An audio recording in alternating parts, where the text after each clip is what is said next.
resolución de controversias en materia publicitaria por organismos privados en Latinoamérica y Europa. Jordi Güell, Tesorero General y miembro de la directiva de ECTA, España. Sergio Barragán, Senior AP Counsel and Head Counsel for Global Foods Group en PepsiCo, México. María Jimena Cobreros, Associate Director and Associate General Counsel Latin American de Procter & Gamble, Panamá. Rafaela Tab, Assistant Reporter General de IP, Brasil. Moderadora, Ana Cristina Royave, Socia de Ideas IPS, Costa Rica.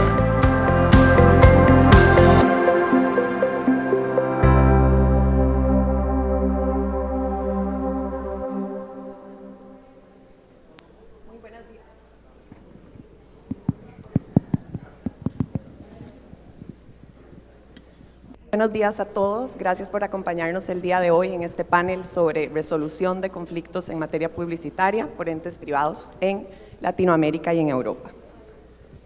Como todos sabemos, en este contexto globalizado de la publicidad surgen constantes controversias entre los consumidores, las empresas y las autoridades que requieren de un mecanismo efectivo de resolución de este tipo de conflictos. También con el giro que la publicidad ha dado en la era global, en la era virtual, y además con la necesidad de inmediatez de las campañas publicitarias, se torna a veces difícil para los tribunales de justicia dar celeridad en los procesos. Entonces, en este panel vamos a tratar sobre estos organismos que resuelven este tipo de conflictos y además vamos a hablar del rol de la autorregulación, vamos a hablar de la perspectiva de la empresa para resolver este tipo de conflictos, vamos a hablar del marco legal, también nos vamos a referir un poco a la publicidad comparativa, un poquito de ambush marketing también, y sobre todo también vamos a vamos a hablar de los desafíos y oportunidades que han surgido a través de los desafíos y oportunidades que se han realizado con este tipo de organismos, cómo actúan en cada uno de los países. Hoy lo más importante es que contamos con la presencia de 4 panelistas de lujo. Gracias por habernos acompañado. Sergio Barragán va a ser nuestro primer panelista. Sergio es el Senior Legal Counsel de PepsiCo. Además es el Head Counsel de Global Foods. Tiene a su cargo más de 20,000 trámites marcarios. Además es el secretario actual de la INTA, pero es además el vicepresidente electo. Muchas gracias, Sergio, por acompañarnos el día de hoy. Nuestro segundo panelista va a ser Jordi Güell. Jordi es el socio fundador de Güell IP, tiene 25 años de experiencia en propiedad intelectual y en derecho de la competencia desleal y además es el tesorero actual de ECTA y desde el 2019 es directivo. También aquí tenemos a Rafaela Tab. Rafaela Tab es socio de Daneman Simpson. Rafael es también el Assistant General Reporter de AIPPI, también es el presidente de la Comisión Permanente de Resolución Alterna de Conflictos de AIPPI y coordinador de la Comisión de Marcas de ABPI. Gracias, Rafael. También contamos con María Jimena Cobreros, ella también es la directora senior de Procter & Gamble, del Departamento Legal de Procter & Gamble, también tiene más de 20 años de experiencia en derecho publicitario. María Jimena es la que desarrolla todas las relaciones de los distribuidores en el territorio de Latinoamérica. También trabaja muy directo con el negocio de Procter & Gamble, fomentando el marketing ético y participa muy activamente con todos los organismos de autocontrol de la región. Muchas gracias, María Jimena. Así que vamos a empezar nuestro panel de hoy dándole la palabra a Sergio. Gracias, Sergio. Gracias, Cris. No sé si yo pongo la presentación. Bueno, primero que nada, quiero agradecer a CIPI por la invitación a ser panelista, especialmente a Matías, que me hizo el honor de invitarme con este excelente panel de expertos, de los cuales seguramente todos vamos a aprender mucho, y nada mejor que moderados por mi querida Ana Cris. Entonces, la verdad, estoy muy contento, muy feliz y quiero agradecerles. Pero bueno, creo que vale, antes de iniciar, contextualizar un poco el tema de una forma general, por lo que primero vamos a empezar con cuál es el marco jurídico y las autoridades que hay en México, ¿no? Vale la pena aclarar que esto es solamente para contextualizar, pero cuando ya yo empiezo a hablar de los lineamientos internos y las prácticas que tenemos al interior de PepsiCo, todos estos lineamientos son de forma general. Pero bueno, el marco jurídico en México tenemos el Código de Comercio, la Ley Federal de Protección al Consumidor y su reglamento, y la Ley Federal de Protección a la Propiedad Industrial. Y estas son las tres autoridades en las cuales se pueden ver o atender todos los temas de controversia en materia de publicidad, siendo dos en materia administrativa y uno en la materia jurisdiccional. Ahora, viendo a los organismos privados, estos son los organismos más relevantes privados que he encontrado, que se encargan de la autorregulación publicitaria, y empezamos con la CONAR, que es este organismo que es encargado de la autorregulación publicitaria y que, como pueden leer aquí, se encarga de promover una publicidad ética y responsable a través de su código de ética y resuelve disputas entre empresas. Lamentablemente, la CONAR ya no opera, es inoperante, existe, pero es inoperante. Entonces, hoy por hoy no existe este poder regulatorio privado para poder resolver controversias entre particulares. Existen estas otras tres organizaciones que encontré. Está la MIPSI, que juega un papel clave en la autorregulación en materia de medios digitales, pero su principal función es promover buenas prácticas en los anuncios en línea, aunque sí tiene, tengo entendido, cierta parte de resolución de disputas. Y tenemos la de Radio y Televisión Mexicana, que es para lo mismo, pero medios tradicionales, y finalmente la Asociación Mexicana de Agencias de Publicidad, que lo que principalmente hace es fomenta la responsabilidad ética y social entre las agencias de publicidad, y también tiene ciertos elementos para resolver controversias, pero realmente ninguna es muy efectiva, que digamos, pero es lo que existe desde los aspectos organismos privados. Ahora, entrando a los conceptos clave de temas de controversias publicitarias, se puede dividir en tres.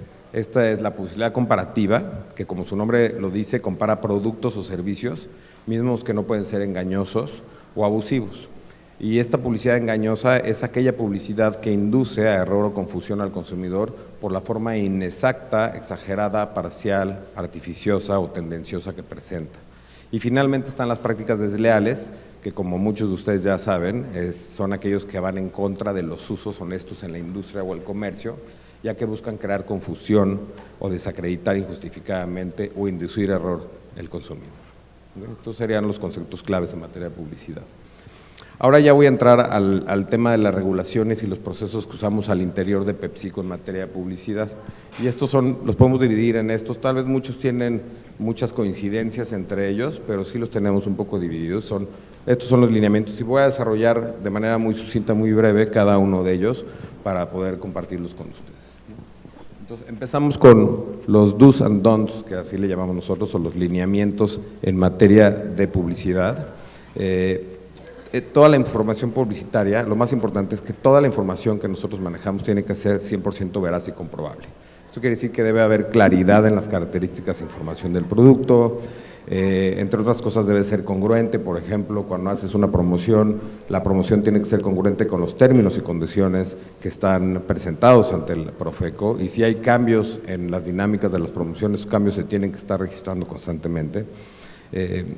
Y son los elementos que pueden apreciar en este slide, son, digamos, los más importantes en materia de publicidad. Lo que hacemos mucho en PepsiCo es, tenemos que decir las cosas que podamos comprobar, ¿no?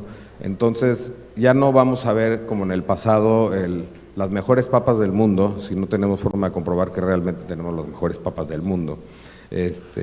O también Tampoco podemos promover el sobreconsumo. No sé, muchos de ustedes se acordarán porque era un eslogan muy famoso de Lay's y de Sabritas, que se usaba mucho en México, pero también en Centroamérica se llegó a escuchar mucho, el eslogan de a que no puedes comer solo una, se dejó de usar precisamente por eso, porque primero no lo puedes comprobar y además de que no lo puedes comprobar, también está promoviendo el sobreconsumo. Entonces, todos estos elementos han sido muy cuidados con el paso del tiempo y tratamos de cada vez hacer una publicidad más responsable de nuestro lado. Entonces, esos serían los principales en materia de publicidad.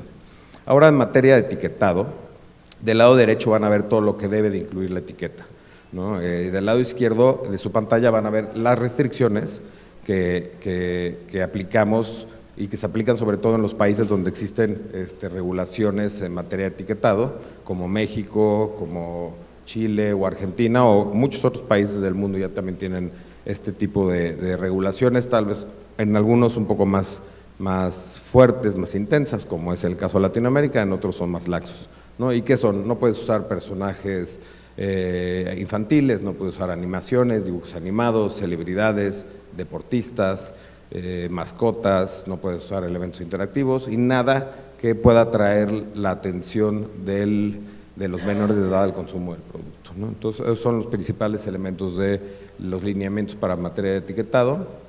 Tenemos otro como documento, lineamientos en materia del uso de influencers y celebridades. Aquí no me voy a enfocar mucho, pero van a ver cada uno de lo que sí podemos hacer y no podemos hacer. No podemos promover estereotipos, no podemos confundir al consumidor en cuanto a qué hace el influencer o la celebridad. Y lo más importante, o el papel que jugamos nosotros como abogados internos, es se hace un background check del influencer sobre todo, porque salen influencers a cada rato de la nada, y tenemos que asegurarnos muy bien que va de acuerdo con el código de conducta, con las políticas, con la ética de la compañía, y eso lo hace de la mano, lo hacemos mucho de la mano con las áreas de asuntos corporativos y comunicación, que le llamamos PR Comms. El equipo legal, la función que cubre es asegurarse que tengamos contratos fuertes con términos y condiciones claros para poder asegurar que los intereses de PepsiCo están protegidos, ¿no? El siguiente es publicidad infantil y tal vez muchos lo han escuchado, es el PepsiCo Pledge. PepsiCo Pledge es un documento de autorregulación publicitaria que es interno, pero es público, lo pueden encontrar ya todo el documento en internet, solamente indicando PepsiCo Pledge, y lo que hace es que buscamos que tengamos prácticas comerciales transparentes, éticas, responsables, que nos aseguremos que toda la publicidad que hacemos sea honesta, sea veraz, sea respetuosa para los consumidores, pero también para nuestros competidores, y tener un apego irrestricto a los objetivos y a la responsabilidad social de la compañía. Existe lo que conocemos a este documento y establece una serie de límites. Me voy a enfocar principalmente en el tema de publicidad infantil. Desde hace muchos años, antes de que existieran todas estas regulaciones en materia de etiquetado y publicidad, PepsiCo ya tenía un compromiso social y este compromiso era no hacer publicidad para menores de 13 años en determinados ciertos de alimentos que ahora serían los que tienen sellos, ¿no? Y tampoco usar a menores de edad en publicidad. Y eso incluye no solamente que en los comerciales no aparezca un niño menor de 13 años, sino que no aparezca un mayor de edad que parece un niño de 13 años, ¿no? Entonces, ese es como el compromiso con la sociedad que tenemos. Voy a pasar rápidamente a los lineamientos en materia de propiedad intelectual. No me voy a enfocar mucho porque lo que más hay en este salón son expertos en propiedad intelectual. Entonces no los voy a hacer perder su tiempo, pero es lo que conocen todos, el uso del signo de registrado, no usar derechos de terceros sin autorización, como música, marcas de terceros, imágenes de gente, citas de películas. Es muy común que de repente sale la nueva película y todo el mundo quiere citar la película de una manera directa o indirecta. Eso nos aseguramos de que no se haga para evitar temas de competencia desleal. Aquí hay un ejemplo de Cindy Crawford. No sé si algunos recuerdan este comercial icónico de PepsiCo de los 80 donde sale Cindy Crawford tomando una bebida Pepsi, una lata de Pepsi, y hace muy poco el negocio quiso recrear muchas partes de algunos comerciales y quisieron recrear esta escena. Y cuando llegan conmigo y les pregunto, ¿y dónde está el contrato con Cindy Crawford? Me dicen, no es que no es Cindy Crawford, es una modelo que se parece a Cindy Crawford. Y la respuesta fue, no me importa que no sea Cindy Crawford, si se parece no la pueden usar, y lo tuvimos que eliminar del comercial. Entonces son ese tipo de cosas y detalles que tenemos que tomar mucho en cuenta y están en estos lineamientos que a veces es importante reforzarlos con los clientes, ¿no? Ahora les voy a compartir rápidamente un caso concreto que tuvimos en Perú. Se llama el Pepsi Challenge o el Taste Challenge, seguramente muchos lo conocen y lo han escuchado de él, se llama el Reto Pepsi, y se hizo una campaña en Perú donde teníamos teníamos muchos retos legales y teníamos muchos retos y se tuvo que crear un equipo multifuncional para atender cada una de esas necesidades y esos peligros y esos retos, ¿no? Entonces nos juntamos hicimos un grupo entre marketing, franquicia, el equipo legal, el equipo de comunicaciones, el embotellador, las agencias. Y no digo que no trabajemos así siempre trabajamos así, pero hay casos en particulares donde se crean estos especies de task force para poder trabajar y poder atender las necesidades del negocio, ¿no? ¿Y cuáles eran los retos a los que nos encontrábamos? Nos encontrábamos a retos en materia de publicidad comparativa en la región. Y estas son algunas de las consideraciones que se tomaron en cuenta. Primero, el sabor. Teníamos que comparar los mismos productos. Era importantísimo que comparáramos el producto sobre las mismas características y cualidades, comparar las mismas presentaciones. No podíamos presentar o hacer una comparación de una lata de Pepsi con una botella de plástico del otro refresco, los mililitros, la temperatura, inclusive la temperatura tenía que ser la misma, ¿no? En la presentación que se tenía que mostrar al consumidor. Las condiciones, a eso me refiero, ¿no? Estar bajo las mismas condiciones. Y luego hicimos la implementación, una definición de cómo se llevó a cabo la implementación del reto y luego cómo se hizo la publicación y la identificación del consumidor, ¿no? Y se me hace que aquí es donde pasamos no. Esta es la invitación. Entonces esto es lo que le decía, ¿no? Empezó con la invitación a los medios de comunicación, invitamos a los que llamábamos los rechazadores de Pepsi. Entonces aquellos que decían yo nunca voy a tomar Pepsi, les mandamos su cajita con los productos a su casa para que ellos mismos hicieran solos el reto y ellos votaran directamente en las redes sociales, ¿no? Entonces toda esta campaña fue parte de eso. Y aquí les voy a enseñar un video que muestra los resultados de la campaña.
68% hicieron el reto Pepsi, escogieron Pepsi Sabor Intenso. ¿Y tú, ya la probaste? ¡Atrévete! Bueno, este es el comercial y es un resumen de cómo se llevó a cabo la campaña. Estos son los resultados, no es por hacer publicidad, pero son resultados y comprobados ante notario público.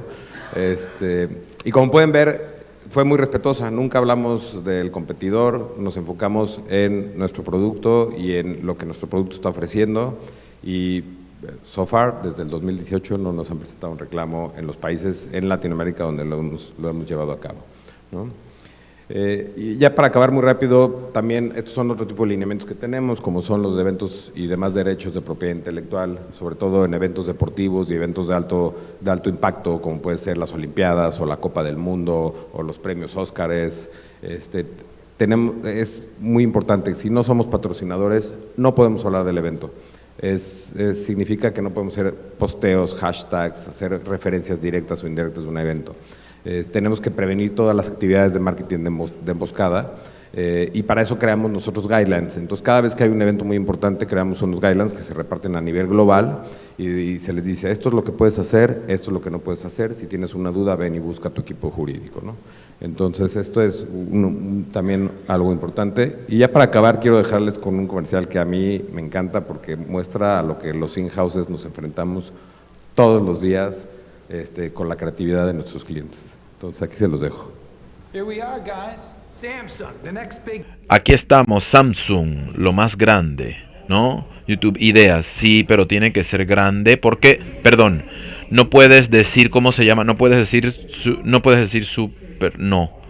Está registrado, podemos decir, no, nos pueden demandar a alguien, todo el mundo, puedo decir super, puedo decir San Francisco, sí, pero no puedo decir San Francisco 40, puedo decir Baltimore, podemos decir los 56, los San Francisco 50 menos 1, o podemos decir los Blackbirds de Baltimore, y si podemos decir el gran juego, ¿no? Super, ¿no?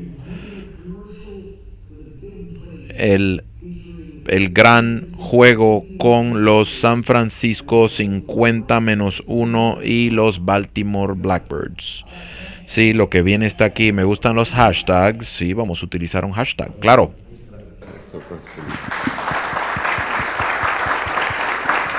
Muchísimas gracias, Sergio. Me encantó tu presentación, me encantó el reto. Me quedó la duda de cuál era el otro refresco que estaban probando. Pero es muy interesante la publicidad comparativa, aunque definitivamente no es algo usual, o sea, no se ve mucho en la televisión. Creo que las empresas se respetan mucho de alguna otra manera de no usar la publicidad comparativa, pero la tuya está excelente. Gracias. Le cedo la palabra a Jordi. Gracias.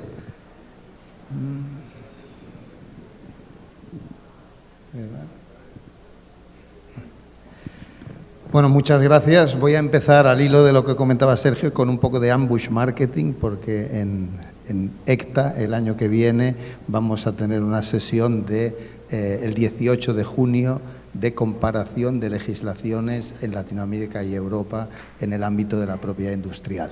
Y por tanto, aquí estamos comparando un poco, pero el año que viene en el Congreso de Berlín, que es del 18 al 21 de junio, vamos a tener un workshop ASIPI ECTA el día 18 y les invitamos, como no. Pues en Europa y en España, como parte de Europa, el marco normativo de la publicidad se basa en una serie de directivas, leyes nacionales de los Estados miembros y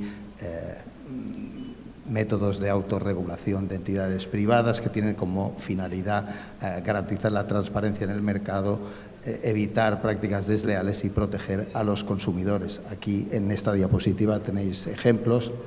3 directivas europeas. Las directivas europeas son normas marco que marcan objetivos, que establecen unos mínimos que deben ser transpuestos en las legislaciones internas de todos los Estados miembros, y eso hace que en materia de publicidad las legislaciones internas de todos los Estados miembros de la Unión Europea sean muy similares debido a estas directivas de obligada transposición por parte de los Estados miembros. La última de ellas es la directiva de greenwashing, que es muy reciente,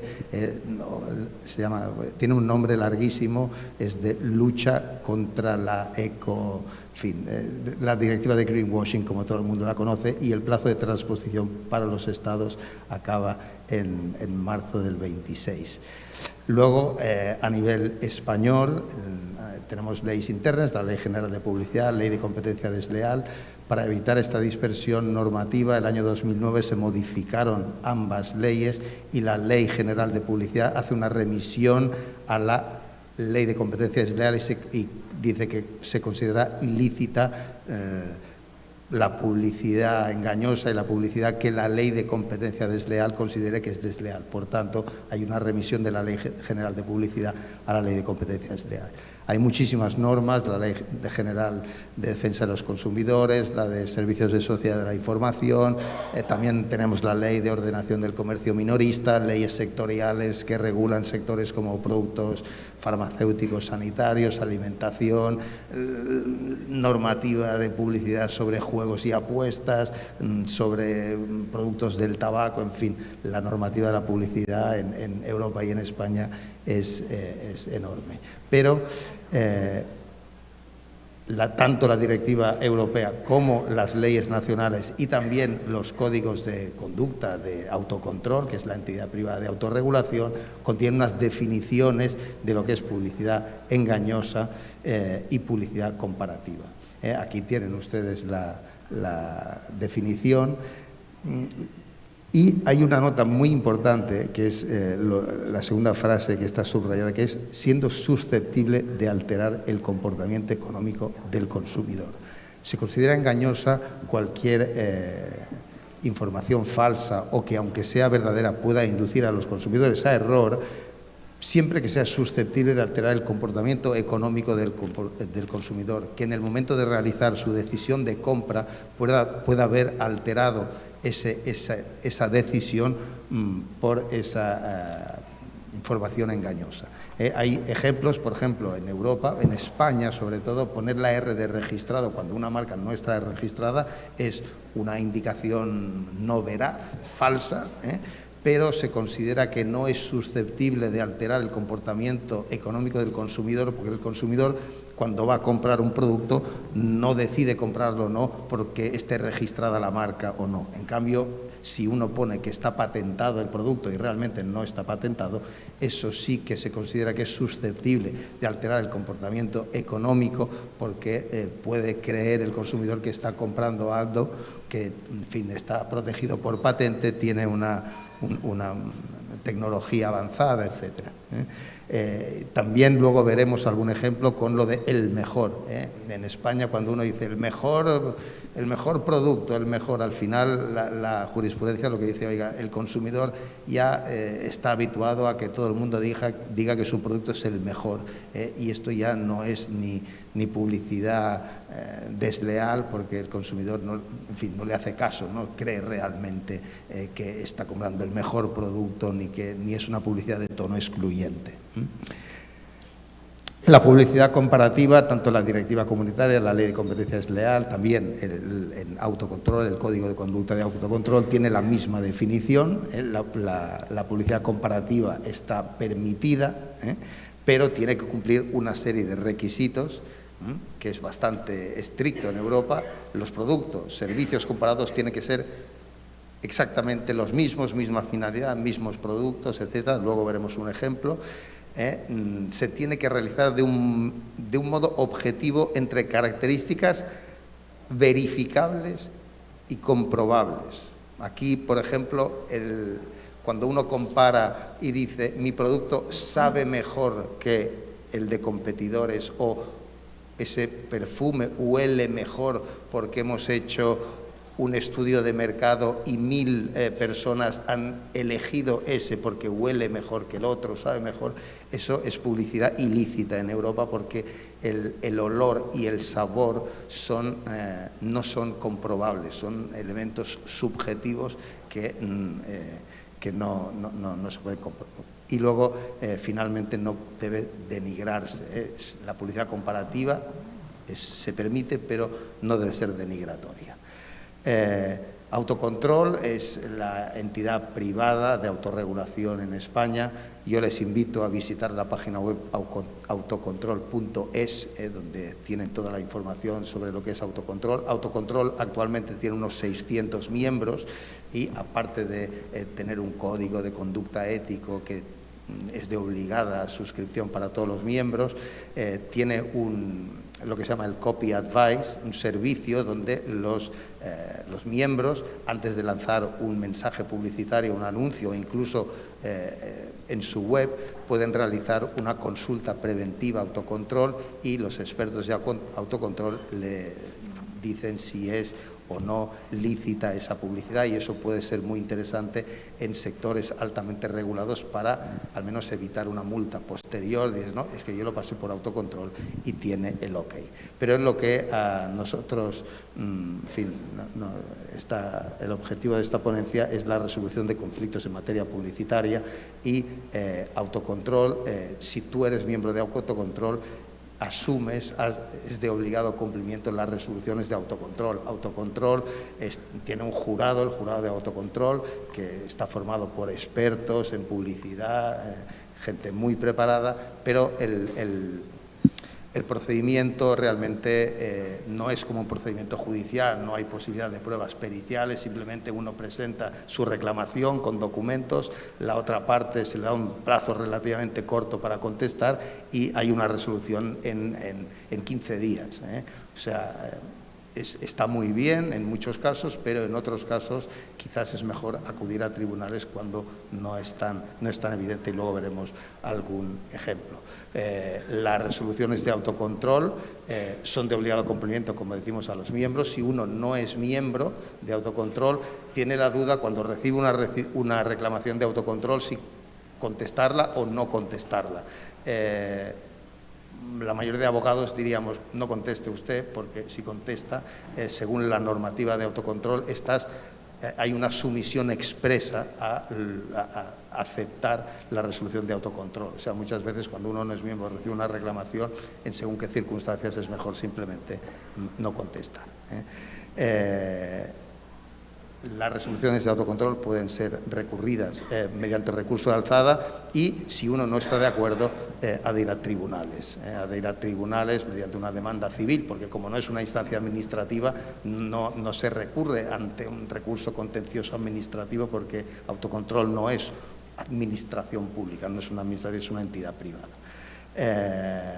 Aquí voy a poner varios ejemplos sobre publicidad comparativa. El primero es una cuestión perjudicial que llegó al Tribunal de Justicia y viene de Francia, donde Carrefour lanzó una campaña publicitaria donde comparaba los precios de 500 productos con los de Intermarché, que es lo que pasa es que los productos que comparaba el precio en hipermercados con los precios que tenía Intermarché en supermercados, en supermercados de superficie inferior.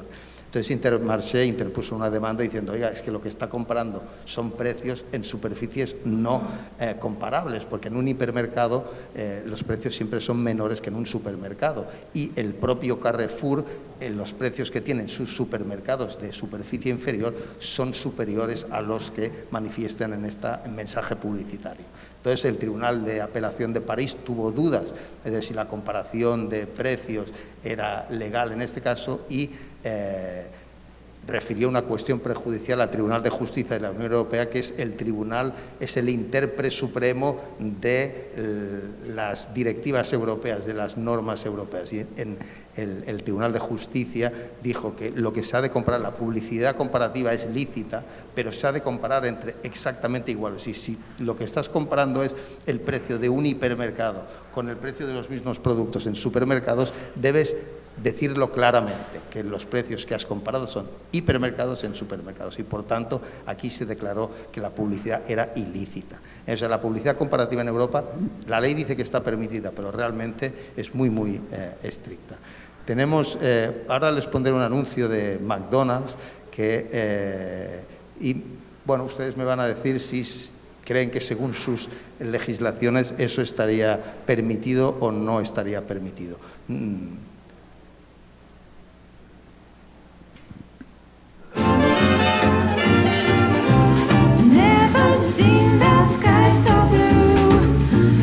Singing, I got nothing to do. Hey, hey, hey, hey, it's just a sunny day. Da-do-da-da-da-da. Ain't no clouds up in the sky. I'll dream them up and watch my daydreams go by. Hey, hey, hey, hey,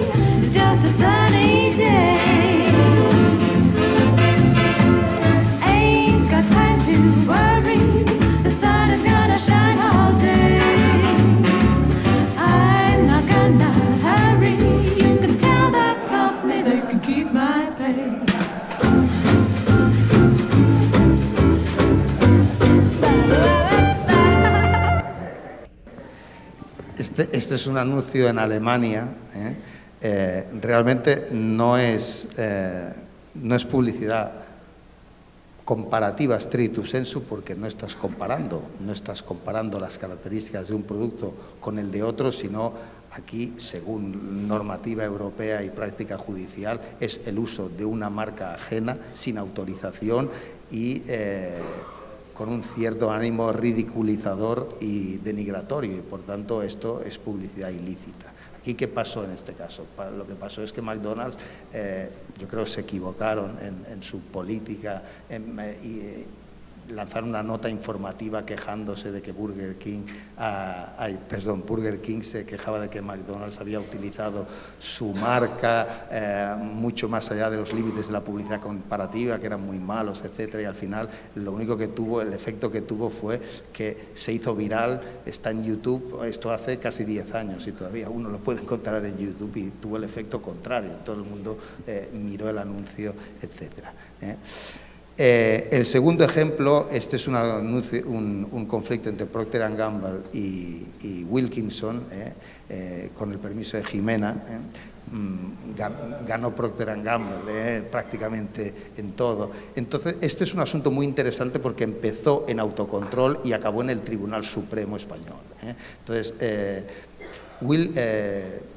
Procter & Gamble, su marca Gillette, realizó una reclamación en autocontrol porque Wilkinson decía que era el mejor afeitado para su piel y que el producto de Wilkinson afeita mejor que Match 3. O sea, la 1 y la 3, los claims publicitarios 1 y 3 eran de Wilkinson y se hizo una reclamación en autocontrol. Autocontrol, en su resolución, incluso en el recurso de alzada, dijo que efectivamente eso era publicidad ilícita, porque decir el mejor afeitado para tu piel y decir que afeita mejor que Match 3 sin decir exactamente qué características estaban comparando era publicidad ilícita.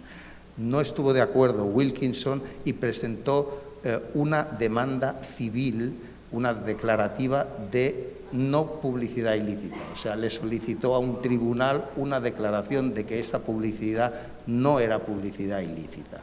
Y añadió una reclamación adicional diciendo que Procter & Gamble decía que el cartucho de hojillas de Gillette es el mejor de todos los tiempos. Y dijo, y eso adicionalmente es publicidad ilícita por parte de Gillette. Es una acción declarativa de 2 claims suyos más una declaración de ilicitud por parte de un mensaje publicitario. Entonces, al final, el tema...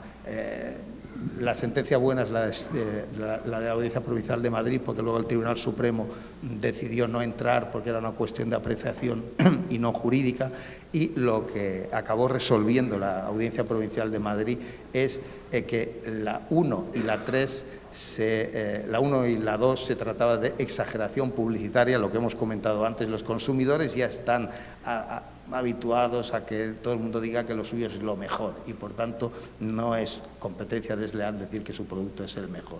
En cambio, el mensaje publicitario diciendo que afeita mejor que Match 3, sin identificar qué características específicas hacen que afeite mejor que Match 3, era publicidad ilícita, porque no dice las hojas de Wilkinson deslizan mejor por la piel porque tienen un gel especial, que no, decía afeita mejor, y afeita mejor se consideró que era una publicidad ilícita.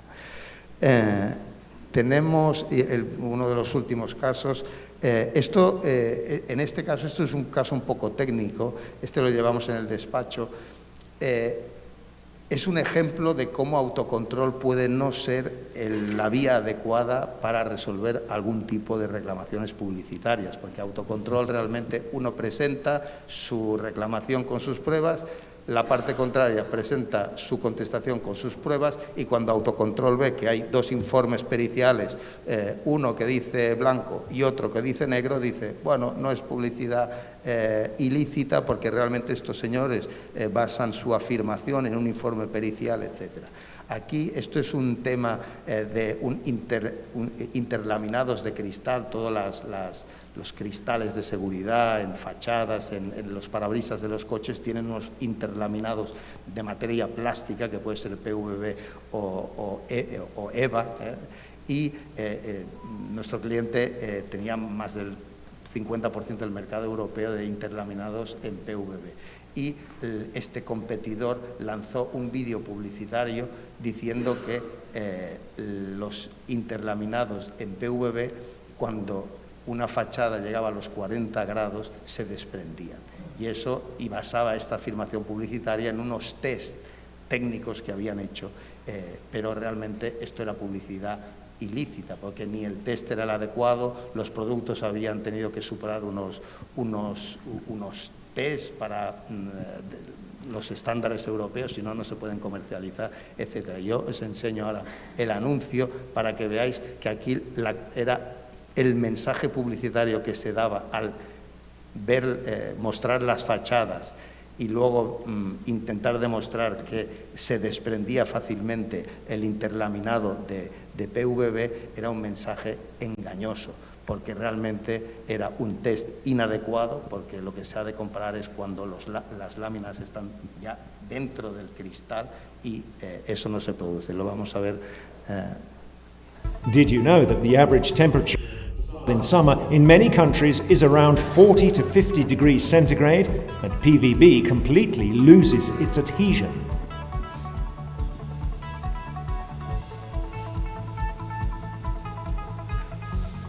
Reproducing these conditions in the laboratory reveals how the PVB completely loses its adhesion from 40 degrees upwards, whereas Evolam Visual, thanks to its high crosslink, which makes it heat stable, maintains its properties and a high adhesion.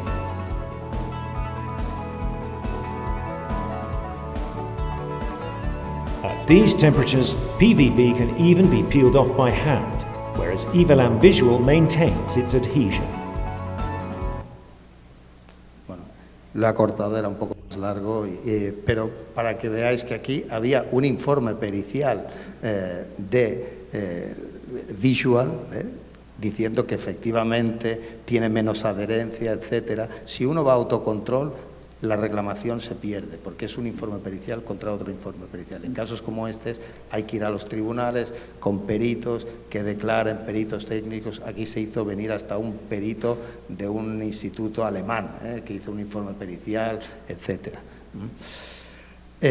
Y al último ejemplo, ¿cuál es? Bueno, esto es un ejemplo de, igual que Pepsi, Coca-Cola, en España es muy conocida la batalla entre Don Simón y Granini en zumos de naranja, porque Granini siempre se presenta en el mercado como natural y que de las naranjas, cuando en realidad es de néctar de naranja, y Don Simón pues siempre está reclamando, diciendo es que su anuncio usted da a entender que es natural de las naranjas cuando en realidad no lo es. Y este es un caso que resolvió la Audiencia Provincial de Barcelona, donde el mensaje, el anuncio publicitario, salía una señora que olía unas naranjas, siempre salían naranjas por todas partes, un árbol lleno de naranjas, y realmente es que no era natural de las naranjas, sino era de néctar. Y aunque en la botella, cuando uno lo compraba, ponía realizado con néctar de naranja, se consideró que el mensaje publicitario que se quería dar era que era natural, cuando en realidad no era un producto directo de las naranjas. Y aquí se consideró también publicidad desleal. Y bueno, hay muchísimos ejemplos, pero creo que un poco para hacerse a la idea, pues les agradezco mucho la atención. Muchísimas gracias, Jordi. Definitivamente los tiempos han cambiado. Cuando sacar ahora un anuncio o alguna publicidad, ya no es lo mismo bajar un anuncio de la televisión o descontinuar el periódico, porque queda para el resto de la vida lo virtual. Así que muy interesante, Jordi, muchísimas gracias, y le cedo la palabra a Rafael. Muchas gracias, Ana. Muchas gracias a Zipi por me haber invitado para hablar acá con ustedes, y felicidades por los 60 años también. Bueno, voy acá a hablar un poco sobre el escenario brasileño para la resolución de controversias en materia de publicitaria, y principalmente sobre CONAR, que es nuestro Consejo Nacional de Autorregulación Publicitaria, que es una sociedad civil privada sin ánimo de lucro, un poco parecida como las otras que hay en otras partes del mundo, pero su creación empezó en los años 70 porque el gobierno brasileño en esa época pensaba en iniciar una censura previa a los anuncios publicitarios, como hacían a otros temas también, como libros, la prensa, cosas así. Entonces los stakeholders de este mercado se han juntado y ¿qué vamos a hacer? Bueno, vamos a poner en práctica una autorregulación como hay en otros países para intentar que evitemos que el gobierno va a decir las reglas que debemos hacer. Y que se pasó es que CONAR ahora es muy respetado, sus decisiones son muy respetadas, principalmente porque hacen parte de CONAR los medios de comunicación. Entonces, una decisión de CONAR es respetada porque es casi como un takedown. Los medios de comunicación tradicionales, al menos, van a reprocharlo y sacar el anuncio si CONAR dice que es algo malo, que es algo engañoso. Bueno, pero en práctica no son decisiones de CONAR, son recomendaciones, pero como hemos visto, claro que como los medios de comunicación están involucrados, van a sacarlas si CONAR lo dice que no está bien. Pero las decisiones de CONAR o las recomendaciones son de rechazo de los reclamos, de la reclamación, cuando piensan que el anuncio es ético, la advertencia a los responsables, pero también alteración o corrección o la suspensión también del anuncio publicitario. Pero no hay posibilidad de consulta previa, diferentemente de España, no se puede pedir al CONAR que diga previamente si está ético o no ese anuncio. En CONAR es posible que los consumidores hagan denuncias y no se puede hacer denuncias anónimas, aunque los datos de los consumidores sean preservados, las partes no van a saber quién ha hecho la reclamación, pero es posible. Y claro, empresas competidoras también pueden hacerlo, pero tienen que ser asociadas de CONAR para hacerlo. Y CONAR es tan respetado que mismo las organizaciones públicas como Ministerio Público o los organismos de protección al consumidor también hacen algunas reclamaciones al CONAR para que decidan si es o no una publicidad engañosa. Y claro, cuando tienes una recomendación o una decisión de CONAR, tienes de un panel de expertos. Y si las partes no van a cumplir las modificaciones o suspender el anuncio, esas autoridades pueden empezar otras medidas que son de su propia iniciativa. Y claro, el CONAR también puede, por su propia iniciativa, empezar una reclamación. Y acá, perdón son informaciones oficiales de CONAR, entonces están en portugués, pero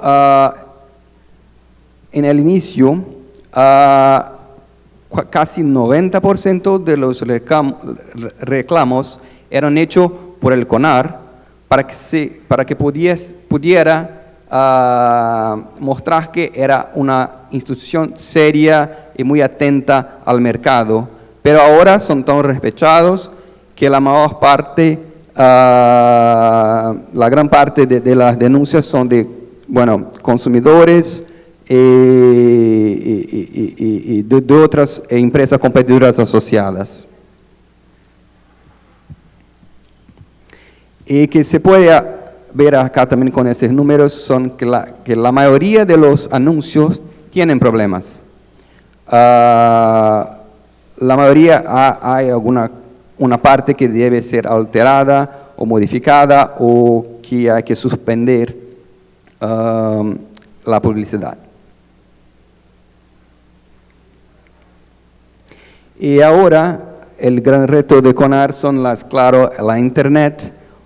Más de 80% de los reclamos son de publicidad en la Internet y las medias sociales están, claro, en el primer lugar cuando vamos a hablar de reclamos y de problemas.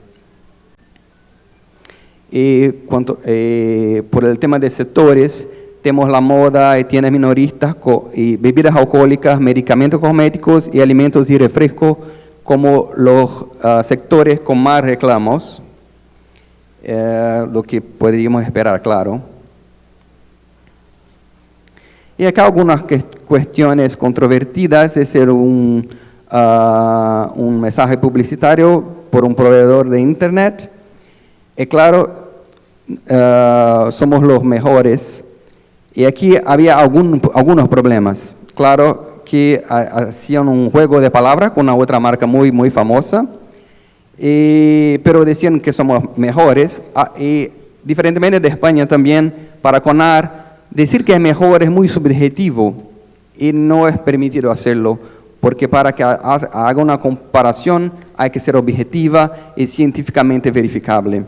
Hay que hacer una presentación real y veraz. Eso es muy importante para CONAR. Pero hace poco tiempo hubo una disputa en CONAR entre Unilever y Heinz, porque Heinz ha hecho una publicidad que decía nadie lo hace mejor que Heinz. Se ha hecho en CONAR, CONAR dice no, es muy subjetivo, no es posible, pero Heinz ha pensado no, pero no creo que sea eso el correcto, y ha empezado una acción en justicia declaratoria para decir no, es permitido hacerlo, es un puffing, una hipérbole evidente.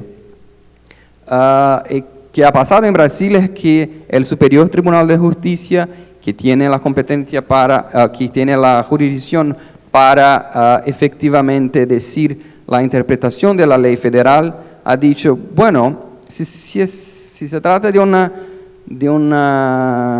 anuncio, de un mensaje muy subjetivo, pero que no va a engañar a los consumidores en un sector que los consumidores estén acostumbrados a una percepción más subjetiva como por la comida, no hay problema alguno, porque no va a afectar la percepción de los consumidores. Van a percibir que es un puffing, que es una hipérbole, y no hay algo técnico en esa afirmación.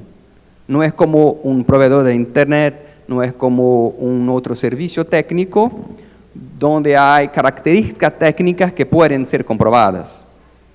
Y en ese caso específico, lo que el Superior Tribunal de Justicia también ha considerado es que, bueno, pero Unilever también lo hace. Cuando, por ejemplo, en Hellmann's dicen la auténtica mayonesa, bueno, es el mismo. Entonces, como una cuestión de buena fe y, claro, los principios que no se puede permitir los actos contradictorios, han dicho, bueno, está bien, en ese sector no hay problema alguno. Pero claro, ahora que hay esa decisión, cuando tenemos alguna reclamación, algún reclamo en CONAR que va a involucrar el mejor o cosas así, todos van a decir que es puffing. Entonces es un reto más complicado, y lo que pasa ahora es que, bueno, si hay un tema más técnico, no se puede hacerlo, pero si es algo muy subjetivo, como, bueno, a las personas les van a gustar o no ese taste, esa comida, bueno, es algo más subjetivo, no hay problema. Pero claro, puede haber los dos en una misma publicidad. Ese es un ejemplo. Vamos a ver un video, está en portugués, pero los mensajes publicitarios más importantes son de esta pasta dental, son elimina el 99% de las bacterias, un aliento 3 veces más fresco, y creo que hemos ido demasiado lejos. Bueno, vamos a ver. Ups. ¿Se pueden, por favor? Músculos de aviação profunda. Nós o criamos para eliminar até 99% das bactérias e dar ao mundo um hálito 3 vezes mais fresco. Mas acho que vamos longe demais.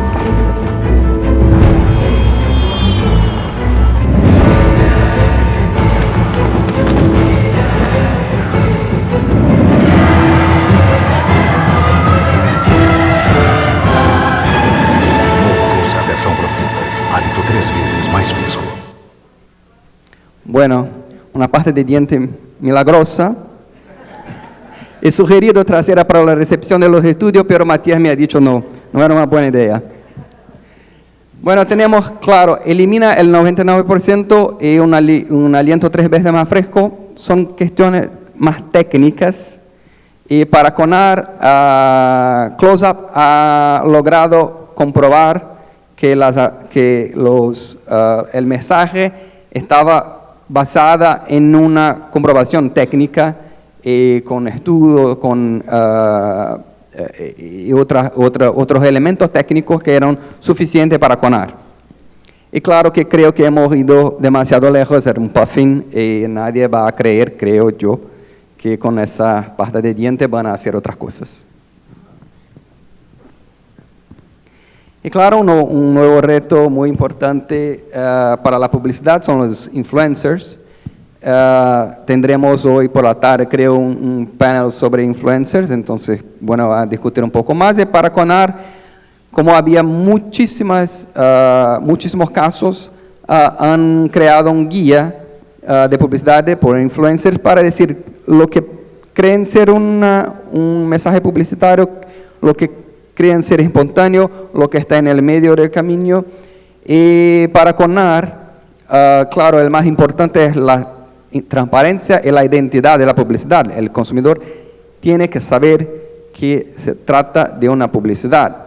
Y para CONAR la publicidad será caracterizada cuando hay una publicidad de producto o servicio, hay una remuneración o alguna relación comercial entre la marca, la empresa y el influencer, y aunque no sea una relación financiera.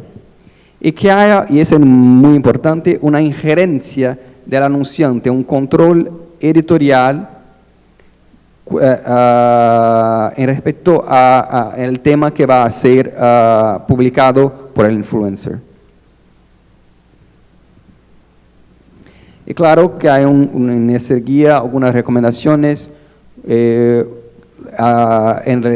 por el tema del uso de las herramientas de la plataforma. Instagram, por ejemplo, tiene como decir que es una publicidad.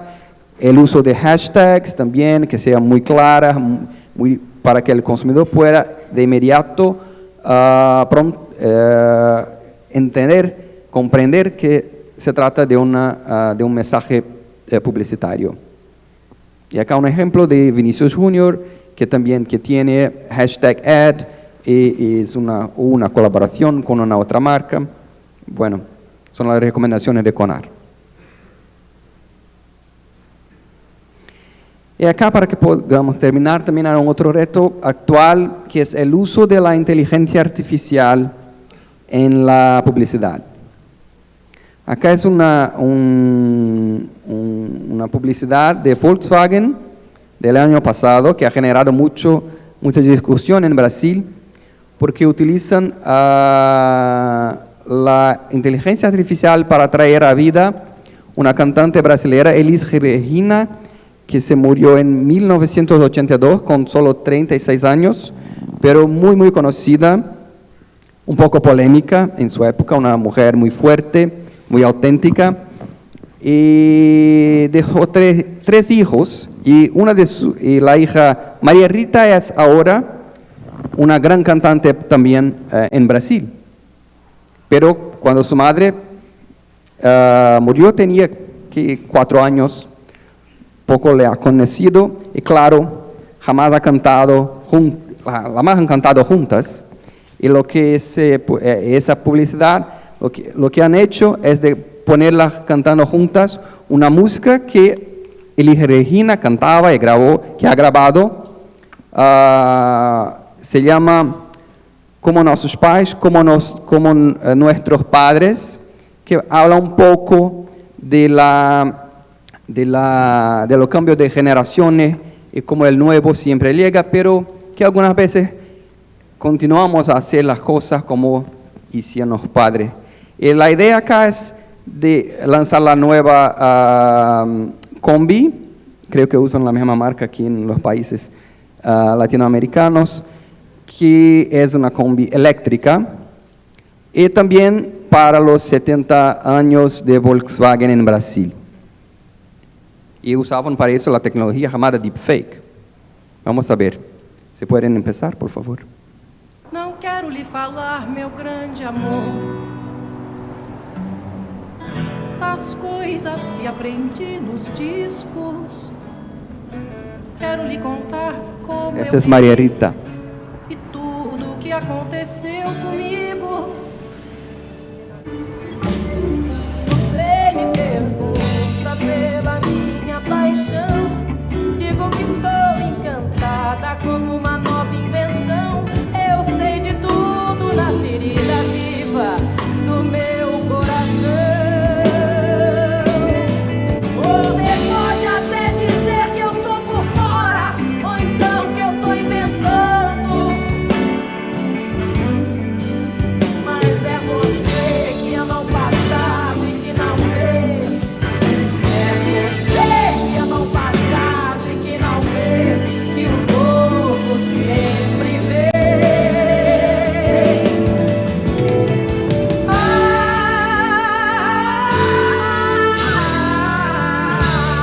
Volkswagen 70 anos. Sucesso que passa de geração em geração. El nuevo llegó de nuevo. Não quero lhe falar, meu grande.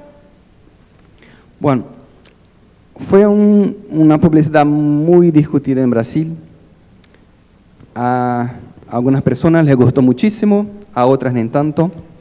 Algunos fans de Elis Regina decían que había un desrespeto a la memoria de la cantante, una persona muy polémica, que algunos decían que jamás haría un anuncio para una empresa de autos.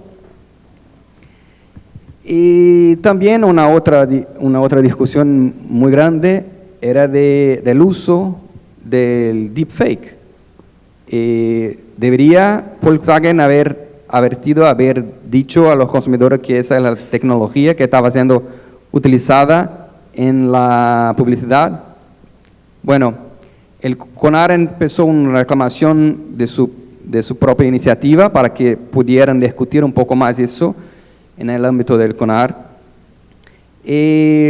Lo que toca la utilización de Elis Regina en el anuncio, la decisión es que era ética. Los hijos habían autorizado, entonces estaba bien. Y también una peculiaridad en ese caso es que cantaba una música que había grabado y en ningún momento había dicho nada sobre el producto. Solo estaban a cantar, la hija y la madre. Entonces, unánimemente han decidido que estaba bien. Bueno, luego por el tema de la indicación de la utilización de la herramienta de inteligencia artificial, por mayoría CONAR ha decidido que en este caso, específicamente, nadie iba a pensar que era Elis Regina cantando en el anuncio, que todos sabían que era una utilización de una herramienta de inteligencia artificial, entonces estaba bien. Pero los debates generaron una necesidad que CONAR pasara a estudiar un poco más, investigar lo que van a hacer en el futuro, porque pueden hacer cualquier persona diciendo cualquier cosa sobre cualquier producto. ¿Qué vamos a hacer cuando eso va a acontecer? Bueno, entonces son nuevos retos que tenemos acá que pensar un poco más, pero el nuevo siempre llega, o novo sempre vem, the new always comes. Muchas gracias, obrigado, thank you. Muchísimas gracias, Rafael. A mí el anuncio sí me pareció lindísimo, pero creo que independientemente de que sea algo obvio o no, los disclaimers necesarios se tienen que hacer parejo en todo tipo de publicidad. Muchísimas gracias, María Jimena, te cedo la palabra. Bueno, muchas gracias. ¿Se escucha? Muchas gracias por la invitación por primera vez a este evento. Bueno, como comentó Ana Cristina, yo trabajo en Procter & Gamble, soy argentina, pero vivo en Panamá hace 13 años, así que muy felices de recibirlos acá. Espero que el calor no haya sido tan duro.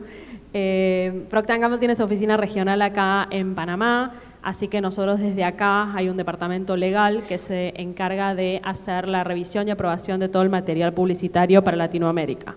Así que me ha tocado, he tenido el honor de conocer todos los CONARES que existen, empezando por Chile, Argentina, Brasil, Venezuela, Colombia, El Salvador, Perú. He pasado por todos defendiendo y iniciando acciones, así que tengo un poco de experiencia en ese ámbito. Perdón de estar antes del almuerzo, pero bueno, trataremos de hacerlo un poco entretenido. Así que ya mis colegas acá han explicado todo el marco normativo, no me voy a meter en esto. Ya hablamos de qué significa una publicidad, que puede haber distintos tipos de publicidad, y la idea para mí es traerles un poco de ejemplos desde Procter & Gamble, cómo hemos resuelto algunos de los casos en Latinoamérica y en distintos foros. La marca es un producto o un servicio que siempre hay que cuidar esa reputación, ¿no? Y para eso es que estamos los abogados in-house en este caso, que si bien yo tengo una formación en Argentina, me ha tocado ser un poco experta en los distintos países, ¿no? Porque obviamente que aprobar una publicidad para Brasil me demanda también entender cuáles son las últimas actualizaciones del CONAR de Brasil, cuáles son los antecedentes de los casos, cómo esa previsibilidad, para nosotros es muy importante poder entender, o sea, cómo se va a juzgar esta publicidad en los distintos países. O sea, Procter & Gamble lleva 187 años a nivel mundial, entonces realmente una empresa con tanta antigüedad, haciendo publicidad, siendo líder en temas publicitarios, cómo podemos seguir protegiendo nuestras marcas, pero a su vez también haciendo comunicación de productos superiores, que es un poco el emblema de la compañía, ¿no? Esa innovación que nos caracteriza. Como les comenté, yo soy responsable para toda Latinoamérica, lo cual implica un montón de países, un montón de territorios, el Caribe, las islas, múltiples culturas, y creo que esto es muy importante. ¿Por qué? Porque el consumidor es muy distinto. O sea, por más que nosotros, incluso acá, si todos nos ponemos a hacer algunas preguntas, vamos a ver las diferencias que tenemos. O sea, nosotros en la variedad de productos de consumo masivo, desde un shampoo, un pañal, una pasta de dientes, una toalla femenina, medicamentos, o sea, es tan variado que realmente tenemos que entender las particularidades de cada uno de los consumidores para poder hablarles a ellos.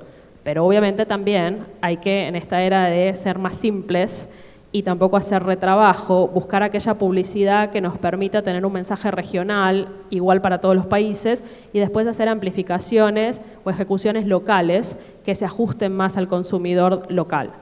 Entonces, en este mundo de culturas diversas de toda la región, para nosotros es un desafío, porque imagínense que la dureza de agua de Argentina es muy distinta a la de México. Entonces, ¿cómo hacer estudios? ¿Cómo hacer esas aseveraciones publicitarias que sean verdaderas, que sean veraces en los distintos países? Hay todo un equipo técnico que tiene que entender las diferencias de cómo un producto actúa en un lado o en el otro.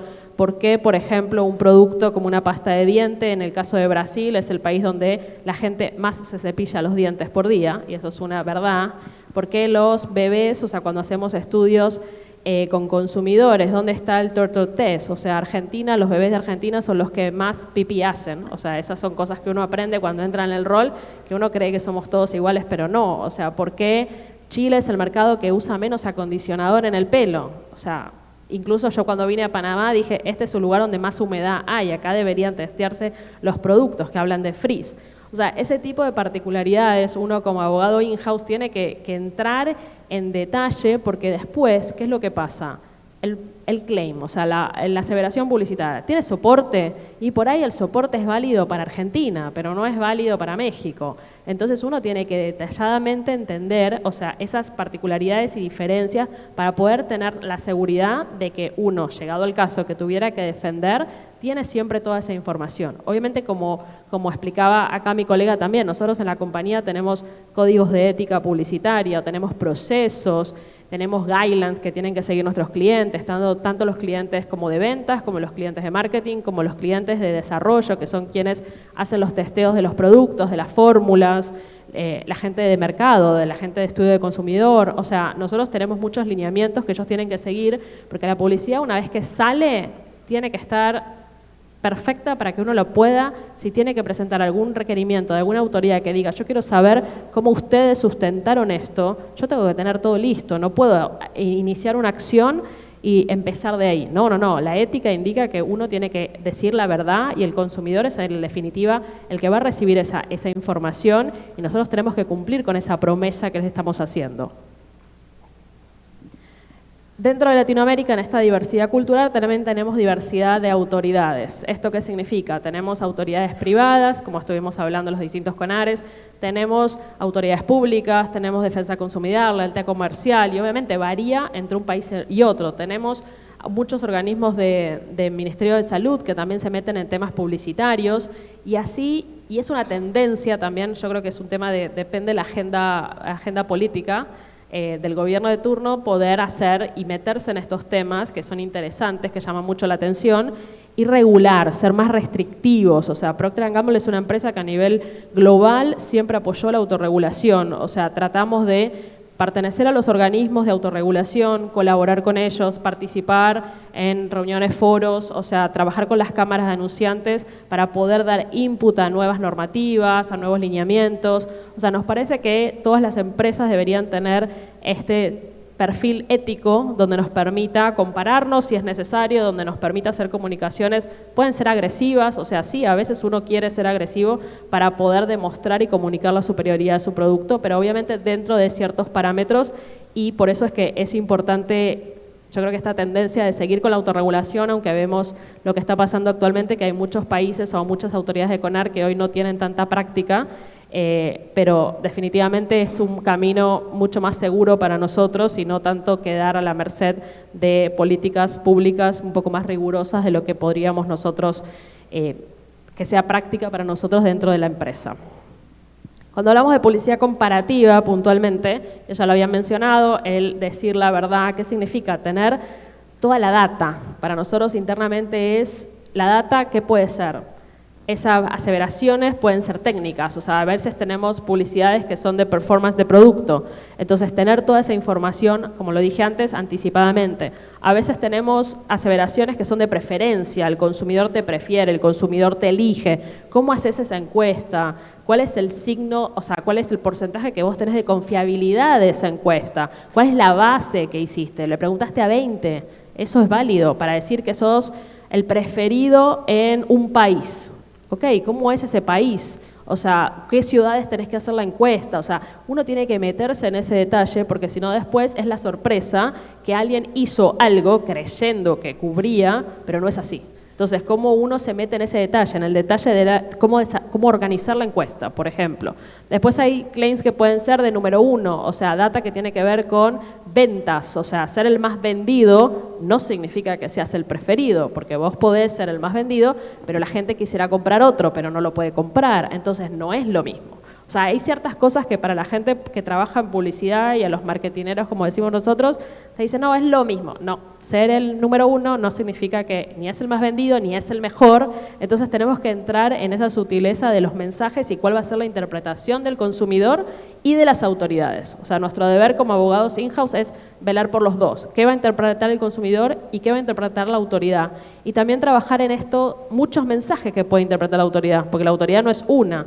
La mayoría de los organismos de los CONARES son colegiados, entonces uno sabe que hay gente muy experta hay miembros en la mayoría, no todos, pero en la mayoría, como el de Brasil, hay un cuerpo colegiado donde hay gente de publicidad, donde hay gente de las agencias de publicidad, donde hay gente, abogados, o sea, donde hay gente técnica, donde hay gente de los medios de comunicación. Entonces, cada uno tiene cierto expertise en determinado tema y es muy rico tener una variedad, porque si no, nos quedamos en algo muy técnico o en algo muy subjetivo y a veces, dependiendo del caso, se requiere uno u otro o una combinación de ambos. Entonces es muy importante organismos colegiados con distinta cantidad de personas que tengan un background distinto que nos permita ser enriquecedores a discusión, ¿sí? Porque obviamente los casos terminan siendo muy subjetivos, depende de quién lo ve, de cómo lo ve y con qué ojos o lentes uno esté haciendo el análisis.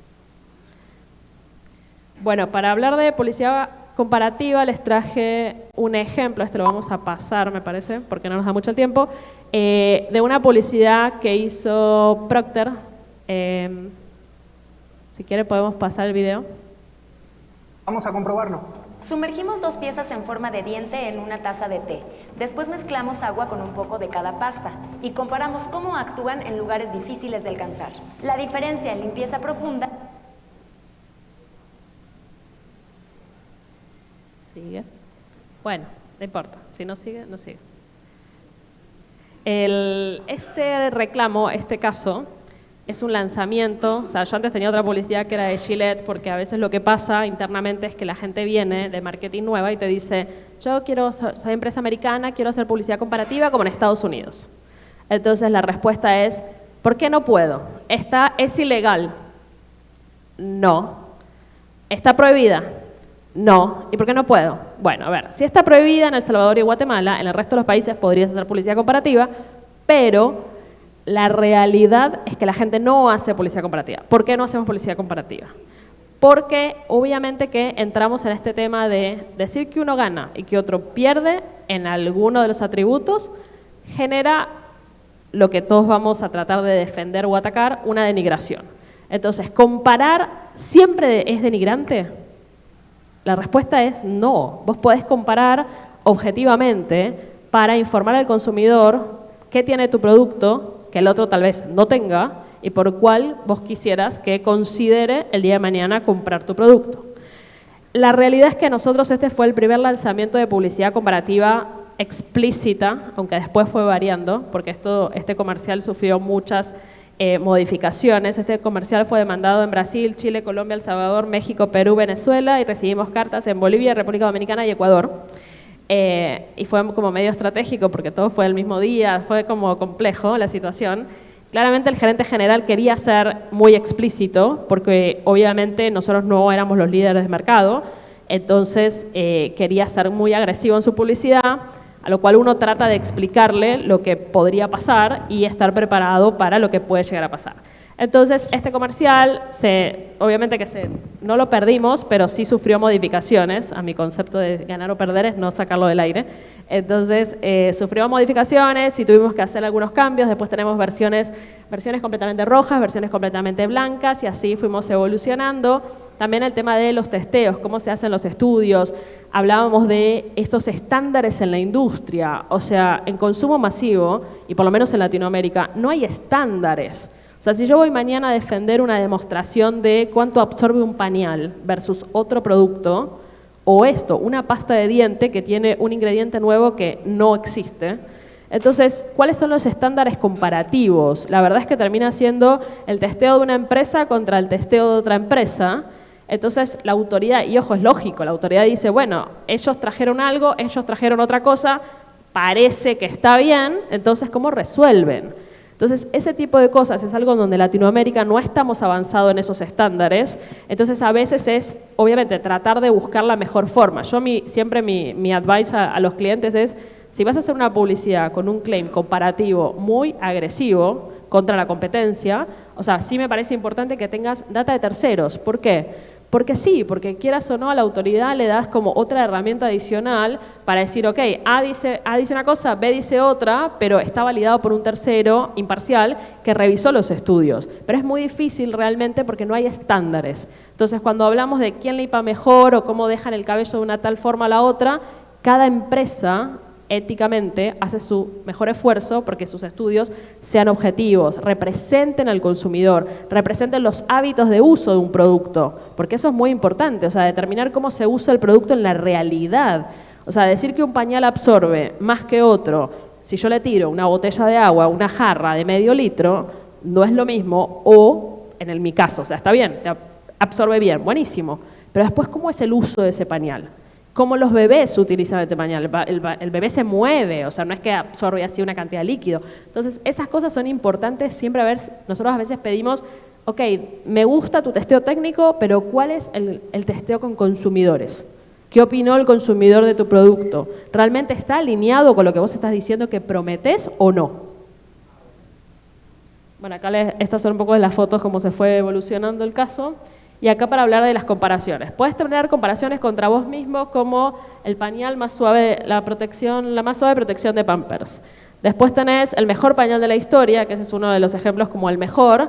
Ese caso fue reclamado al competidor y el competidor tuvo que aclarar porque tenía un disclaimer chiquitito que decía de ellos, pero claramente la autoridad consideró de que al ponerlo en el disclaimer y no como parte del claim era confuso y era misleading al consumidor. Entonces eso tiene que, si yo voy a decir que un producto es el mejor de mi línea, tiene que estar claramente expresado en el claim principal y no con el asterisco abajo.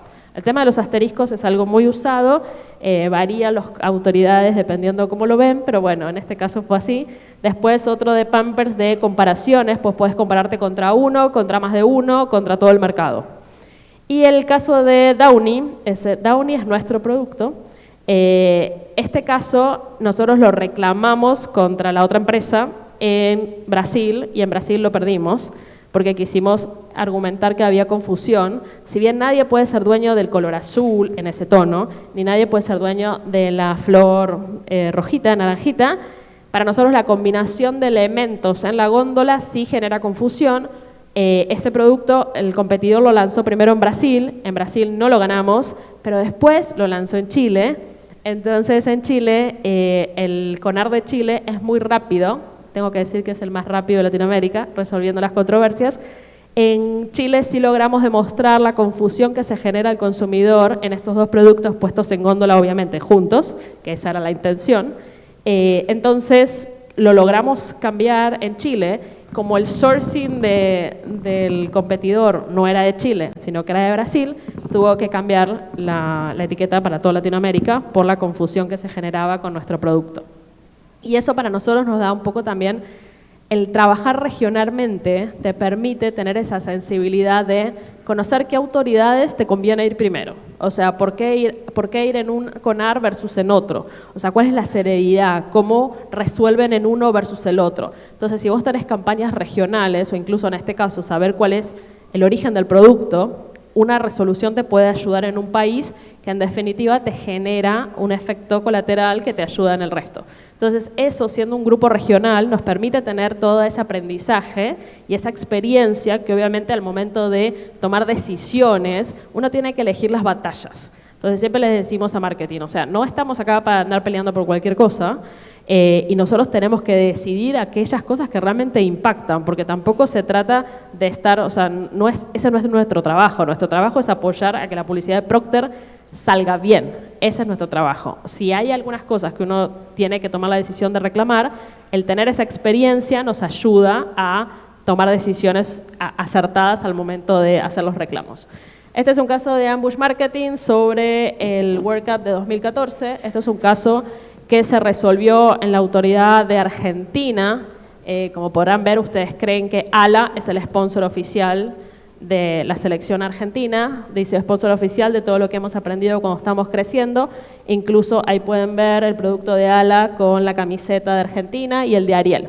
Bueno, Ariel era el sponsor oficial de la Federación Argentina de Fútbol en ese momento, y nuestro competidor lanzó una campaña utilizando la palabra sponsor, la camiseta argentina, y a un jugador que ha estado por muchísimos años en la selección argentina, aunque en ese momento no estaba. El Procter, la AFA, Santa Mónica, quienes tienen los derechos sobre la AFA, hicieron una reclamación ante la justicia defendiendo los derechos, o sea, de que tenían, porque obviamente para ellos también era importante acreditar que uno como sponsor paga cierto monto para poder tener esta exclusividad de usar los signos vinculados a la AFA. Entonces se inició una acción judicial en Argentina, en primera instancia no se ganó, en segunda instancia la Cámara revirtió y nos dio la medida cautelar y se tuvo que sacar la campaña del aire. Así que este fue uno de los casos de ambush marketing que entiendo que hoy en Argentina hasta lo estudian en la universidad gracias a esta acción. Algo similar pasó en Colombia, que también teníamos la Federación Colombiana. En este caso, la autoridad que se eligió, porque también funciona muy bien y es muy rápida, la superintendencia, en donde defiende a los consumidores de este tipo de prácticas. Acá teníamos una práctica que estaba haciendo el competidor en góndola, o sea, incluso tenían a las demo ladies con las camisetas oficiales. Así que bueno, esta fue una acción que hicimos en Colombia también. Así como pueden ver, o sea, uno también tiene que apoyar a su equipo de marketing que cuando hacen una inversión, realmente defiendan esa inversión. Entonces es muy importante estar ahí alineados y trabajando rápido, porque acá también lo que se necesita es una acción rápida, porque si no la verdad es que el daño ya está hecho. O sea, en esta era tan digital es muy fácil que en definitiva el tiempo pase y no pase nada. Acá les traje un caso de cuando hicimos una publicidad, no siendo, ya se los aviso, no somos sponsor de nada, ninguna federación, ni tampoco somos sponsor de la Copa del Mundo. Entonces, para que vean un caso de publicidad hablando de fútbol en el momento en que estaba el World Cup.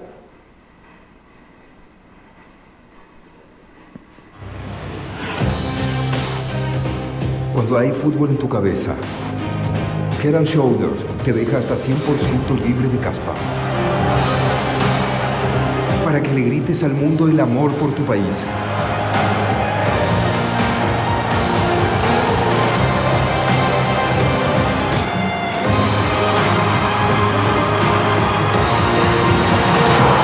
Lleva con orgullo tu país en la cabeza. Head and Shoulders. Bueno, este fue un caso bien trabajado con la gente de marketing porque lo primero, así como vos contabas, nosotros también tenemos cada vez que viene el World Cup, hay que hacer todo el lineamiento de todo lo que está trademarkeado, que no pueden usar, qué dibujitos no pueden usar y todo para que la gente ya sepa a dónde no pueden ir. En este caso no éramos sponsor y trabajamos mucho con marketing para ver qué podíamos hacer. Y siempre el lineamiento es, vos podés hablar de fútbol durante el World Cup, sí, solo sí. Lo que estás diciendo lo podrías decir en cualquier momento. Esto significa, esta publicidad es válida durante el World Cup, es válida hoy, porque en definitiva estás hablando de la pasión que vos tenés por tu país. Eso es algo que está válido siempre. Entonces, para mí siempre el lineamiento es, si vos lo podés usar hoy y lo podés usar mañana, cuando no hay World Cup, está bien. Si el link es indirecto con el World Cup, está mal. Entonces, esto es un ejemplo de cómo trabajar con marketing anticipadamente para no infringir ningún tipo de marca. No tuvimos ningún reclamo, así que eso quedó ya.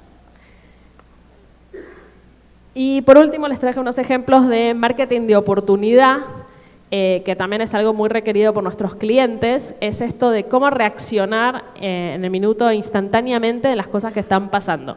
Entonces, ¿conocen a la película de Barbie? Bueno, acá quisieron ser muy creativos en el momento y esto es como, acaba de salir, necesito hacer un posteo ya. Ok, este es Come on Downey, Let's Go Party, es el de nuestro producto y también la gente de Colgate se sumó a la tendencia del rosa. Así que esto es lo que está pasando. Requiere obviamente una asistencia 24/7 porque te mandan el mensaje y tenés que contestarle inmediatamente, pero bueno, es parte de la inmediatez del trabajo, de trabajar con marketing todo el tiempo. Algunas exageraciones que también hablábamos, esto de que la gente no lo va a creer, tu pelo más fuerte que el sol, y bueno, todas las campañas de Old Spice que también están sumamente exageradas. Y siempre para nosotros lo más importante es cumplir con nuestra promesa para nuestros consumidores, a quien siempre tratamos de mejorarles la vida, siempre es el eslogan de Procter, cómo mejorar la vida de los consumidores. La parte difícil es para una empresa innovadora que siempre trata de buscar cosas que no existen para mejorar esa vida. ¿Cómo hacer con estas cosas de las comparaciones? Tienen que ser peras contra peras, manzanas contra manzanas. O sea, ¿cómo compara algo que no existe? Procter inventó el pañal descartable contra pañales de tela. O sea, no había forma de comparar porque no había otro pañal. Entonces, ¿cómo hago publicidad comparativa? ¿Cómo demuestro mi innovación si efectivamente creamos cosas que no existen? Ese es el desafío porque no puedo comparar contra tecnologías que no existen. A nosotros tratamos de convencer e influenciar a las autoridades de que a veces realmente es muy difícil cuando vos sos pionero en innovación. Entonces nos toca ser un poquitito, o sea, me tengo que comparar con lo que hay. Entonces, ¿cómo hago? ¿Cómo hago para que eso no se considere que es denigrante? O sea, si no hay, yo inventé algo nuevo, o sea, ¿cómo voy a hacer con eso? ¿Cómo hago para que el consumidor conozca algo que hoy no existe? O sea, las cápsulas de detergente. ¿Cómo hago para decirle que, o sea, esta es una cápsula nueva si no existe? Me tengo que comparar con lo que hay, con las tendencias, con las costumbres que tienen. Este es el último videito.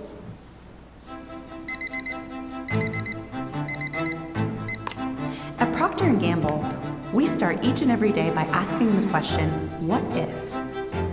As in, what if we could figure out an easier solution to one of life's daily problems? Or a better solution?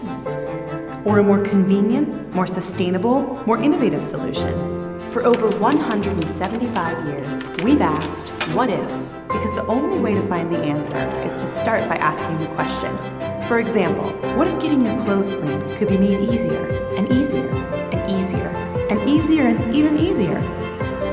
What if we could somehow make this and this and this smell like this, this, and this? What if we made a diaper that could hold a gallon of baby pee?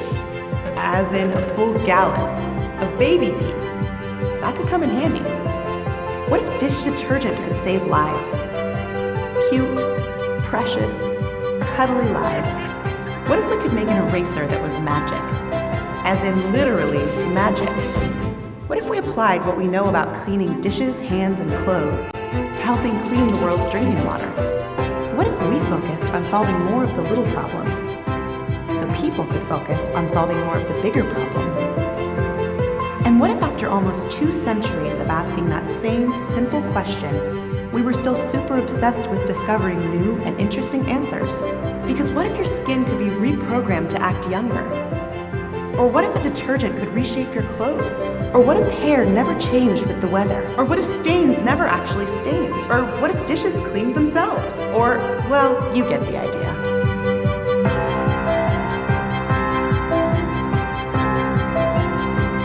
P&G.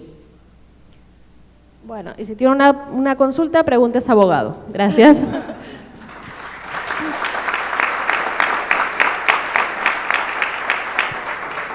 Muchísimas gracias, María Jimena, de verdad que nos ilustraste con tu presentación. Creo que, bueno, todos ustedes, nosotros como abogados de marcas y patentes, estamos de alguna manera ligados con el tema de publicidad, pero definitivamente no somos expertos, así que hoy ustedes 4 nos ilustraron de una forma impecable, así que muchísimas gracias de verdad por esto. ¿Podemos tener tiempo para preguntas? ¿Sí? Ok. Le vamos a dar la palabra al público para un par de preguntas, si alguien tiene alguna pregunta que hacer.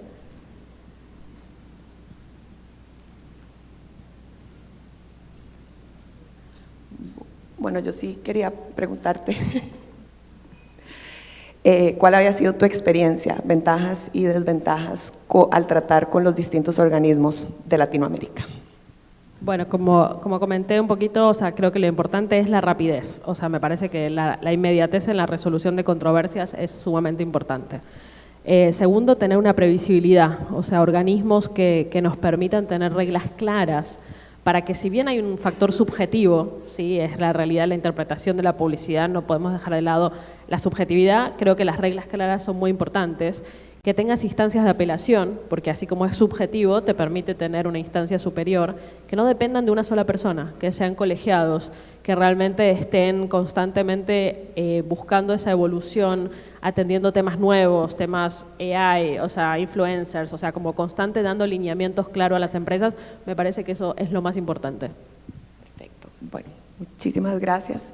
Entonces, bueno. Hola. ¿Hola? Te escuchamos, ¿Sí me escuchas? Sí. Bueno. Hola, buenos días con todos. Felicitarlos por esta ponencia, la verdad es que ha sido bastante enriquecedora. he aprendido mucho y creo que eso es la ventaja que tiene ACP para todos nosotros. Y quería consultarles a ustedes cómo ven las tendencias en temas de publicidad, ¿no? ¿Estamos orientándonos o mirando más a Europa en tema regulatorio o estamos mirando más a Estados Unidos, que es un poco más laxo en esos temas de publicidad? Gracias.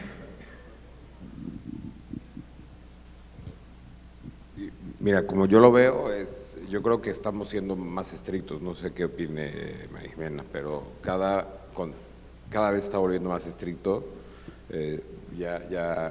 Jordi dirá cómo es en Europa, pero la experiencia que yo tengo con mi compañía en la región que manejo y de hecho en otras partes del mundo donde también veo temas de publicidad, se está volviendo más estricto porque la autoridad se está volviendo más estricta en la forma de juzgar y de analizar las campañas, ¿no? Pero no sé qué opina el resto de los compañeros. En Europa, viendo también el vídeo último, ahora lo que nos viene es la lucha contra el ecoblanqueo. Esto es sustainable, reciclable, bueno para el medio ambiente, esto que les gusta tanto a las empresas decir. Eso lo van a cortar de raíz, van a controlarlo muchísimo, vas a necesitar unos sellos especiales para poder decir que es sustainable. No puedes decir que el producto es sustainable si lo que es sustainable es solo el packaging. Va a haber yo creo que lo que viene, al menos en Europa, es un control muy estricto de todo el tema del ecoblanqueo. La publicidad comparativa es lícita, pero está muy controlada y de hecho es bastante poco habitual en Europa que haya publicidad comparativa.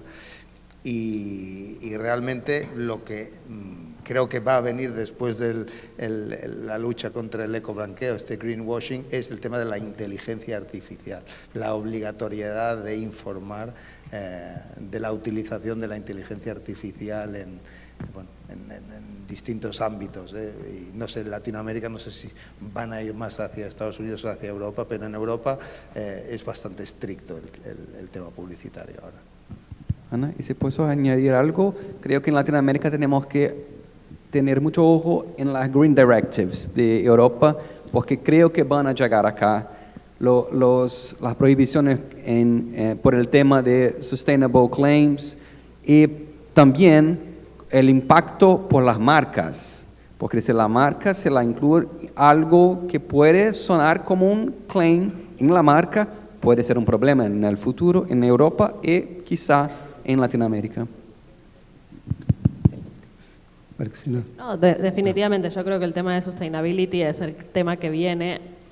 O sea, a mí me parece que a veces, o sea, por ahí es como que hay que buscar un balance, ¿no? Porque tampoco somos ni tan justificados ni tan técnicos como Europa para que las autoridades, por lo menos de los organismos privados, puedan hacer interpretaciones y revisiones de temas tan técnicos. Entonces yo creo que hay que encontrar un balance, que para eso está bueno cuando sacan lineamientos, porque también es complicado, o sea, no es tan fácil, y si nos vamos a poner tan restrictivos y después vamos a juzgar, o sea, a las empresas sin tener tanto conocimiento del tema, va a ser difícil. Entonces yo creo que hay que encontrar como un balance, si querés, entre Estados Unidos y Europa, porque también muchas de las empresas globales, o sea, tienden a tener sus propios lineamientos que siempre buscan como un punto medio, y hay cosas que misma la compañía decide no hacer en cumplimiento con los requerimientos europeos o en cumplimiento con requerimientos de Estados Unidos. El problema lo vas a tener con muchos players locales que no son parte de los organismos, o sea, como que tienen otro tipo de responsabilidad, si querés, y de posibilidad de enforcement de muchas cosas que va a ser más complejo. Ahí también es difícil, porque uno cumple por más de que no haya ley. O sea, uno cumple no decir eso, aunque no esté prohibido, pero en definitiva tus competidores locales sí lo hacen. Entonces, como que hay que encontrar un balance, pero sí creo que a donde va la tendencia es a todo lo que es digital, AI y sustainability, definitivamente. Una pregunta, por favor. Primero, felicitaciones por la ponencia, es espectacular, muy bueno. Quería saber con la experiencia de María Jimena, por ejemplo, que dice que conoce muchos CONAR de Latinoamérica. Normalmente cuando se inicia un procedimiento de una empresa de competencia contra una propaganda de otra empresa, por ejemplo. Cuando lo CONAR llega a una recomendación o una decisión, las empresas normalmente en CONAR de otros países, porque yo soy de Brasil, entonces sé cómo funciona, normalmente acatan la decisión o normalmente van a juicio para discutir. Porque son conselhos de autorregulação publicitária. É uma recomendação, mas também não deixa de ser uma decisão entre competências. Sí. ¿Cómo se funciona eso en otros países? En el caso de Brasil, del CONAR de Brasil, es el único que genera un enforcement. ¿Por qué? Porque los medios de comunicación son parte. Entonces, si vos tenés una resolución que dice que tu publicidad no está acorde al código de ética, los medios de comunicación automáticamente lo bajan, por más de que la empresa no quiera. Eso no pasa en ningún otro CONAR de ningún país de Latinoamérica. Entonces, ahí tiene que ser la voluntad de las partes de como adherente, ¿sí?, al código de ética y al CONAR, uno tiene la obligación moral de tomar las recomendaciones que se hagan, sean bajar una publicidad o hacer cambios. Incluso a mí me ha pasado internamente que un gerente general me dijo, pero yo no quiero cumplir la resolución de CONAR. Yo dije, perfecto, si tú no quieres cumplir, tienes que llamar a la Chief Legal Officer de la compañía, que es la que está a favor de la autorregulación, y decir que no querés cumplir la resolución. Y en ese caso el GM me miró y me dijo, ok, está bien, entonces me tengo que cumplir. Porque también es muy difícil internamente decir, bueno, pero nos adherimos, pero si en verdad, o sea, no estamos de acuerdo. Bueno, las reglas del juego son así. A veces ganamos, a veces perdemos. A veces ganamos cosas que no necesariamente, o sea, teníamos tanta documentación para ganar, y a veces es al revés. Entonces la realidad es que acá hay que estar, es decisión de la compañía promover la autorregulación, entonces nosotros tenemos que estar ahí. Pero de nuevo, para mí también ahí es importante el tema de que la autorregulación y los organismos tienen que tener cierta objetividad, procesos claros, porque si no hay seguridad jurídica, yo también como compañía decido no participar. Entonces esa posibilidad existe, pero sí, CONAR de Brasil es el único que el enforcement es automático, el resto no pasa así. Bueno, entonces les agradezco a todos su presencia, y sobre todo a Rafael, María Jimena, Sergio y Jordi por habernos acompañado el día de hoy. Gracias. Gracias.